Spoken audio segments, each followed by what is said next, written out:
Hey loves, my name is Iphannie and this is the Iphanniebgentle podcast. Today's episode, I'm going to be talking about something kind of piggybacking off of what I said in my last episode. If you have yet to watch my last episode or listen to my last episode of my podcast, then pause this, go to the last one, check it out, and then come back so we can have this conversation. So I'll give you a second for you to do that. Great. Okay, so if you're here, that means you listened to the last episode and now you are here for a follow-up. So in the last episode, if you're not aware, I spoke a lot about moving on in a relationship and moving on and having grace and having peace and making sure that you're not like hung up on the same situation. In that episode, I also talked about sometimes when you move on, your story is not over. Like sometimes you have to kind of circle the block and maybe you guys' time just isn't right now. Now I know it was a lot of controversy around that because a lot of people were saying, well, like if we're not meant to be right now, then we're never meant to be, or I'm not dating someone again. I'm going to give you one chance. And you know, if it doesn't work out, then it doesn't work out. But I don't always necessarily believe that to be true. Sometimes relationships don't work out for one reason or another at that moment. And when you guys separate and then grow together, then you guys come back together and you guys flourish beautifully. And that happens a lot. Now, I was talking to my stepdad years ago, actually, and he was saying like he does not give people second chances. Once you guys break up, that's it. Like there's no spinning the block. There's no, we're going to get back together down the line. You fix your stuff, I fix my stuff. He's like, y'all broke up for a reason. And that's that. Like once we're done, we're done. But I don't necessarily agree with that. I feel like sometimes it's a time and a reason that you guys aren't working out. There's so many things that's going on in your life that causes you guys to butt heads or causes the relationship just not to work out at that moment in time. And then when you guys kind of figure out what you guys really want, because sometimes we get together young, we find somebody that we really want to be with and we're just like, okay, we're going to make it work. We love each other. You know, we agree on so many things, but then there's certain things that we just disagree on because of life situations has happened, or sometimes, you know, experience says a lot about someone. Sometimes somebody is not experienced enough to say like, hey, this is going to work out this way, or we can work through this situation together. And sometimes people just break up over the smallest insignificant things. Later on down the road, you're like, damn, that was not that serious. I kind of did a little bit too much.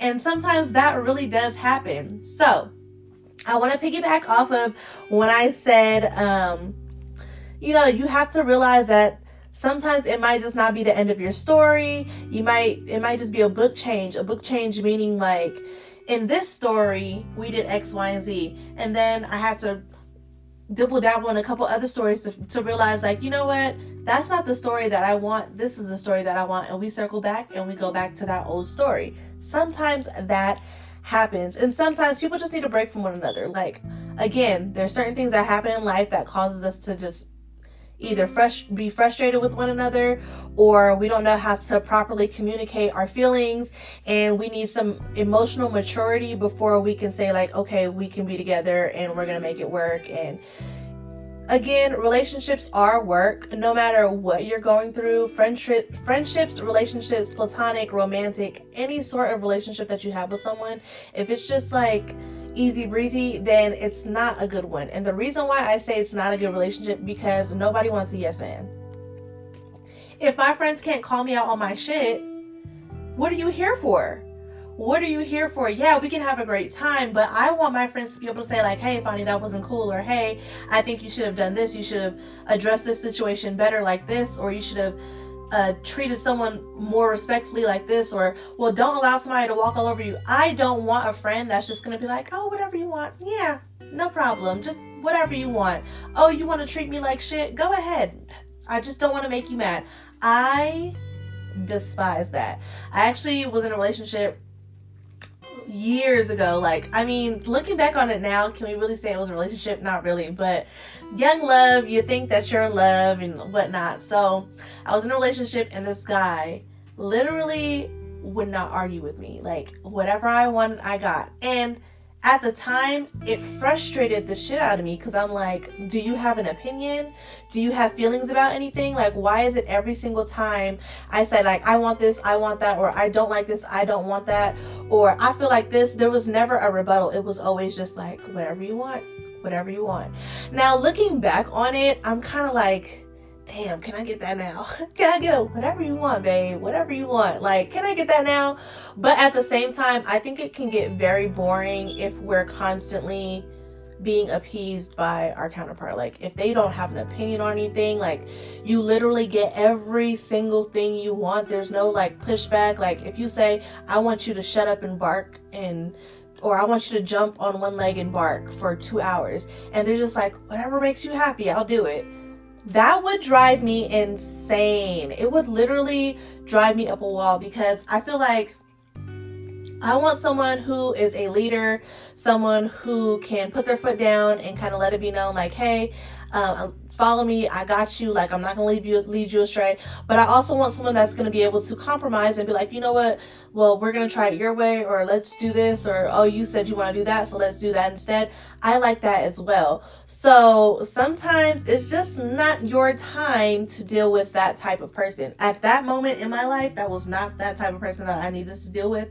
I needed someone that was more like stern. They knew what they wanted. They were very conscious about everything around them. It wasn't just like, oh, my queen, this, that, and the other. And I know that sounds really ass backwards because a lot of people are like, I want someone to treat me like their queen. I want someone to let me get whatever I want or give me everything I want. And I'm not saying I don't want that. I just want someone to also know what they want too, and also bring something to the table. Again, I don't want someone that's going to be yes man. Every time I say something, they're like, oh, whatever you want. Oh, sure. Yes, absolutely. Like, I'm never going to be combative with you, and not combative in an argumentative or like not combative in a bad way. Just like, I don't want someone that's always just whatever you want, you can have, because sometimes what I want is not good for me. Sometimes I don't need that extra slice of cake, sweetheart. Don't give me that extra slice of cake. Now I'm shaped like a damn beluga and I'm big as well because you just kept giving me what I want. Sometimes you need to be like, no, babe, that's enough. That's enough. Like, sometimes I need that little, I need you to put your foot down a little bit. And so that's what I meant when I said, sometimes it's not right now.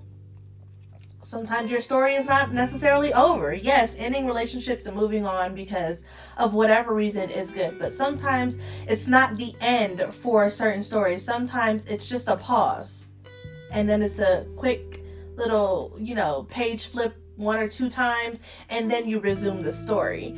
Another thing people were saying was that, of course, you can't stress yourself about what happened in the past, but you can't just like let things, oh, I can't fix the past, so I'm just going to keep moving forward. Sometimes you have to address certain things. I know a lot of people, especially men, when they fuck up, they don't want to address it. They don't. They want to just kind of be like, okay, can we just move on from it? Like, it was in the past. No, we can't just move on from, no, we can't. We can't just move on from it. We can't just be like, oh, it happened last week, so I'm over it. That's not how women, especially women who are like emotionally in touch with themselves, that's not how they work. If you want to be in a relationship with someone, you can't just expect them to get over hurt and pain because you just said, well, it happened last week, so it's over with, it's in the past. No, the fuck, it's not in the past. I just found out about it. So this ain't the past. This is right now. We're going to address it. And once we address it and I feel comfortable with us getting everything off of our chest, then, if it ain't like you having a baby on me, then we can move on. But until we address the situation, once I find out about it, even if it happened 10 years ago, once I find out about it, it's brand new to me. I'm not going to just get over it. Like, I have tried doing stuff like that. It just doesn't work for me. And I feel like a lot of people, especially women, I don't care when the situation happened, if it was an infidelity, if it was a baby, if it was a lie, a cheat, a deceit, anything. I don't care when it happened. You can never expect a woman to just be like, oh, that was last month? Oh, it was in the past. I'm over it. That was last week? Who cares? It's in the past. No, the only way a woman would feel that way is if she out there creeping and sneaking and freaking. Okay, so she don't give a damn about what you're doing because she doing the same shit. You know what I'm saying? Like, if your woman is being loyal to you, she's being faithful to you, she's, making sure that she is taking care of home, she respects you, she respects your relationship. Men approach her all the time and she's like, no, I'm good. I'm in a relationship, I have a spouse, I don't want any parts of that. Because there's a lot of men, especially if they know that you're married, they will approach you. They would try to get at you. They would try to talk to you. Oh, we can't be friends. Oh, you can have friends though. Yeah, you might be married, but you can have friends. You might have a boyfriend, but we could be friends. I don't want to be your friend, sir. Like, you want some whole other shit. You're not trying to just be my friend. You trying to be my friend. You know what I'm saying? So, like, if you have a woman like that, that's like trying to make sure that she's respectful of your relationship, she's not cheating on you, she's not lying to you, she's not entertaining the niggas in her DM, she's not giving out her number, she's not doing all that stuff, there's absolutely no way in hell that she would be like, that happened in the past. Well, the past was like a week ago, 2 weeks ago, a month ago. Oh, I'm fine. It's okay, babe. Like, you finally told me and that's all that matters. That's not all that matters, sweetheart. If she's saying that's all that matters, she's for the streets, because she is not being loyal to you. And the same thing goes vice versa. There's no way in hell that guys ever in life, even if they're cheating on you, they will never be okay with knowing that you stepped out on them or did some, like, talking to another guy. Men talk about how sensitive women are and how, oh, y'all are always whining and complaining and y'all need to get over this and that was in the past and all this other stuff. They always talk about the past. It's the past, the past, the past. Let that man find out that you done smashed somebody in the past, or you done cheated on them 5 years ago in the beginning of our relationship because you found out that he was sneaking and freaking and cheating. Oh, it's the end of the world. They don't want to be with you. You're this, you're that, you're for the streets. Oh, everybody done been with you. Oh, I can't believe you. How could you betray me? Like, you will see a man break down so fast when he hears that you did something in the past. If he hears that you may have dabbled, if he heard that your count is a little too high for his liking, he's looking at you like, I can't believe I wiped you and you were doing X, Y, and Z, and how could you do this to me? It's always, how could you do this to me? I can't believe you. But let the woman sing the same tune. Let her sing the same tune. Oh, she's so dramatic. She's so sensitive. She needs to get over it. It happened so long ago. We were in a good space until she found this out, and she's so extra. It's always the woman's fault. Men can never handle, and I will say this again, men can never handle what they put a woman through. Never. I don't care what it is, especially if we're talking about being infidelity, being unfaithful. Oh my God. Like, a man cannot handle it. A woman, she might stay because a man cheated on her, or, like, my hard no is, you have a baby on me? Hard no. I don't care. And it's so funny, me and my sweetheart had a conversation about this not too long ago. He was like, we were watching a show, and they, like, I guess years down the line, the guy found out he had a kid, and he didn't know, but he told his girl, like, yeah, we had a kid, but me and her aren't together. This was so many years ago. Like, the kid was like 10. It was like so many years ago. She just found out. She just proved, did the paperwork and I found out that it was my kid, this, that, and the other. And she was like, oh, well, since you didn't know, blah, blah, blah. And mind you, this kid happened while they were together. Okay, so they were together for like 15 years. The kid was 10 years old. The math ain't mathing, okay? And so she was like, you know what? It happened so long ago. Like, I'm gonna love you regardless, this and the other. I said, me, she, her?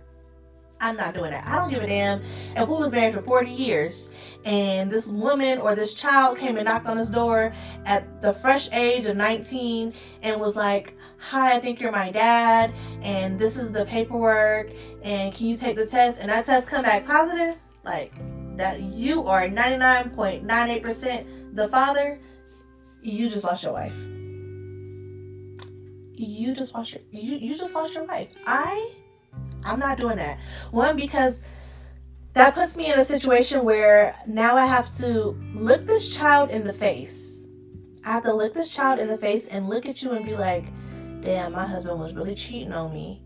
And you're the result of it. Like, I have to see you, I have to interact with you. And yes, I would have to interact with this person. Yes, they're adults. They're grown and they don't have to necessarily be in my family's life.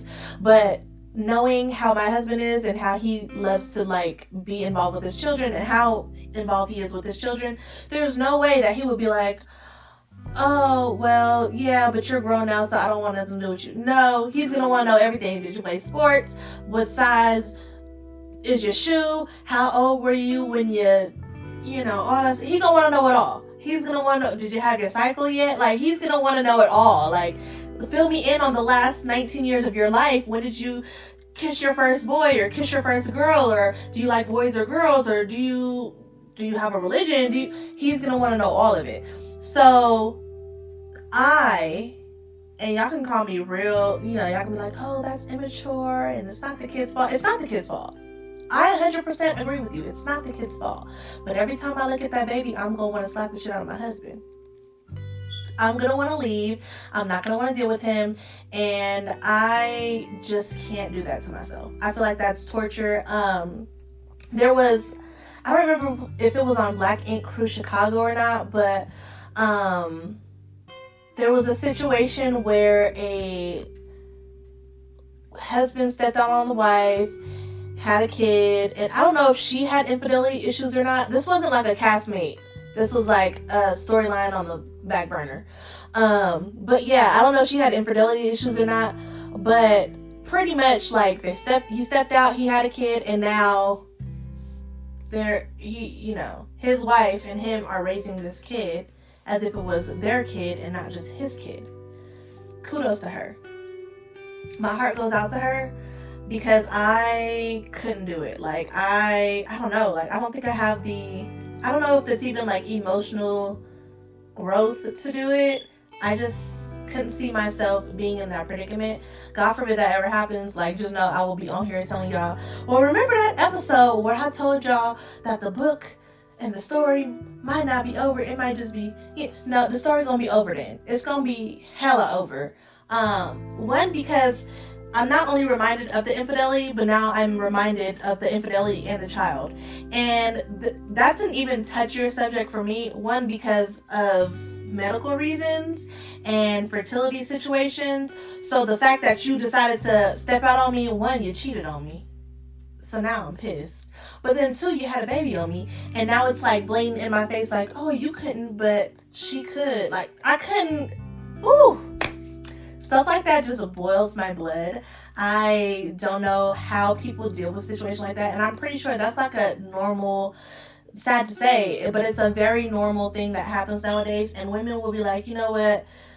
He's a provider. He loves me. I love him. And regardless of him having a kid on me, I'm going to stick it out and whatnot. Some people call them stupid. Some people call them a strong woman. I'll call them not me. Okay. They are not me and I am not them. And that can't be a part of my story. I rebuke that in the name of Jesus. Okay. So, apart from that though, circling the block is not always a bad thing. Of course, there are times where you're dealing with someone and you just know, like, there's a difference between them just not being good for you and y'all just not being right at that moment. There's a complete difference. Like, them not being good for you, someone that's lying to you, cheating on you, treating you like shit. Every weekend he turned his phone off. Or he pick an argument with you right before a holiday or right before your birthday. He always throws like what he does for you in your face, like stuff like that. That nigga not good for you. And females do it too. She not good for you. Don't do that. Don't spin the block on that one because they ain't worth a damn. But sometimes if you're like young and there's certain situations where you guys just don't agree on certain things that are like not a big issue, like not agreeing on children, that's big because children, you can't kind of just be like, oh, well, I want to have a kid, and then the next one be like, oh, I don't want to have a kid, and you just put the kid back. That's not how that works. So like stuff like that is big. I think religious beliefs, that's a big issue too. Like that's a big thing to debate on, because people's religious preferences and how they like worship their God, or which God they choose to worship, says a lot about how you guys are going to coexist. There's been people who have intermingled, and they call them, in the Bible, they call them equally yoked. There's people who have intermingled and they were unequally yoked and it didn't work out that well. And then there were people who have been unequally yoked and they were able to figure out a way, you respect my religion, I respect your religion, and that be that. But raising your kids with a certain, especially if we're talking about kids, raising your kids with a certain religious belief, sometimes those wires can get crossed, because certain religious beliefs believes one thing while the others believe another thing, and you're teaching that kid both of them, and sometimes it can confuse the child about like, well, do I go with dad's religion? Do I go with mom's religion? Do I sprinkle both of them together and kind of pick and choose what I like from each religion? Or do I just say no religion at all? And, you know, so stuff like that, that's something that'll spinning the block on that is kind of hard. But when it comes to like places to live, yes, that can be hard, but at the same time, that's something that can be negotiable. Like negotiable? You can negotiate that, okay? Like places to live. I don't know, there's certain things in relationships that you can debate, and you can be like, okay, well, maybe right now we'll see things differently with a little more experience. And I believe that once people have a little bit more experience, they're able to say like yay or nay with certain situations. It's the same thing. I would spin the block on somebody who we might agree on how to raise our children, how many children we want to have, religious preferences. If we agree on all these things, if we agree on, I don't know, being celibate before marriage, if we agree on where we want to live, if we agree on, names, because names can be a big thing too, like naming the kids and how to name them.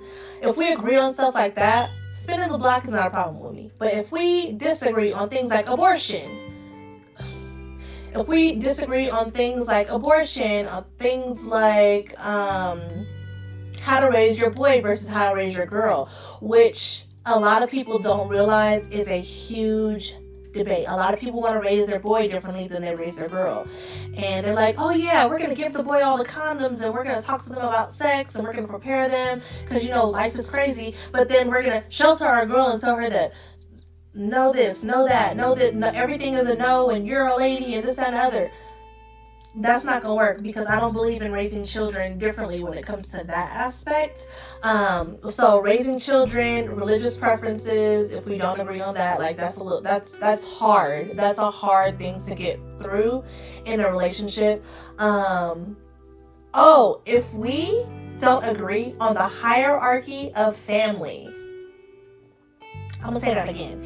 If we don't, and I've learned this through experience, if we don't agree on the hierarchy of family, and you're probably like, what the hell is the hierarchy of family? This is an example. If a man tells you, because based on how men are raised, it says a lot about how they're going to act within a relationship. If a man is raised by a single mom, sometimes that single mom kind of instills in them like, oh, I come first. Regardless, I come before your wife. I come before this. I come before that. They instill that into them because they don't have their own relationship, and they're very much single. I would just put like, they're very much single. They're very much lonely and bitter, and their kids are their life. That type of person. If a man tells you, my mom comes first, then my kids, and then you, and you don't agree on that type of hierarchy in a family, run. I don't care what they say, run, because that is forever going to be a issue within your relationship. If you think like, yeah, his mom should come first, or my mom, or, you know, our parents should come first within our marriage and relationship, then our kids, and then us, run. Because you will always be last on the list for consideration, for communication, for love, for desire. You will always be last on the list. You're pretty much just there to hump on, have a baby, and then keep it pushing. Raise these kids while I go spend time with my mama. You know what I'm saying? Like, so if that is the hierarchy, like if you guys don't agree on hierarchy within a relationship, within your relationship, your family dynamic relationship, your household, then that is a don't spin that block. Keep on driving, okay? Keep on, don't turn back, don't stop for gas, just full throttle it, just keep on going. Go to another state, go to another country, just don't be nowhere near that person, because it is going to be a disaster waiting to happen. You will get down into that relationship 5-10 years later, and then you're going to be like, what do you mean your mom gets this and I get that? Or what do you mean, like, your mom comes first? Like, you're not going to understand. And if they're telling you that from day one, they wholeheartedly believe that. And that's something that's instilled in them from when they were a baby. That's something that you probably 9 times out of 10 won't be able to break. So don't spin that block. Keep on driving. I saw a video, I think we all saw this video, where this girl, I guess her dude came to pick her up in her car, and his mom was sitting in the front seat, and she went and she was like, oh no, you need to get in the back. And to the mom, like, told the mama, like, get your ass in the back seat. And they were going at it, and I was just like, this is a disaster, okay? The way I would have handled that situation, if my sweetheart came, his mom was in the front seat of the car because it came in, it's my car, I'm gonna just get in the back seat. Now, the way that we have operated, it wasn't my car, but it was something similar to this situation. I think it was my sweetheart's car. She got out the front seat and she got in the back seat, and I got in the front seat. But I told her, like, no, it's okay, you can sit in the front. And she was like, no, I'm gonna sit in the back. Now, it took a while for us to get there. But nonetheless, we did get there.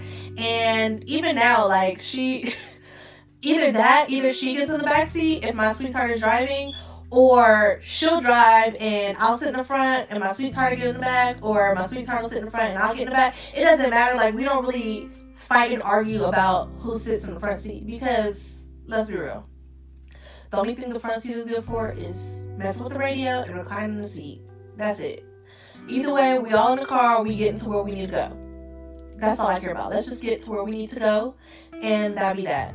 But, or they have me drive and he's sitting in front and she's sitting back. But either way, we're not fighting over the front seat. Do I think she handled that situation very wrong? Yes. Do I also think that her potential would have been, because I don't think they'd have stood together, but potential would have been mother-in-law handled that wrong as well? Hell yes, because she got hella disrespectful. And, oh yeah, that bitch is in the back. Or she said something to that effect, and I was like, nah. Her ass would have been walking home, and he would have been walking with her, because they would have both been out my damn car. Like, there's a certain level of respect that you need to have for one another, just as decent human beings. But if you're in a relationship with someone, there's a certain level of respect that you need to have for the mother-in-law, the spouse, the girlfriend, the boyfriend, the wife, the husband, whoever is in that dynamic. Y'all need to respect each other. And they had no respect. It was bitches and hoes flying everywhere in that video. And I was like, couldn't be me. So, like I said, spinning the block, yes, it is helpful. It is useful.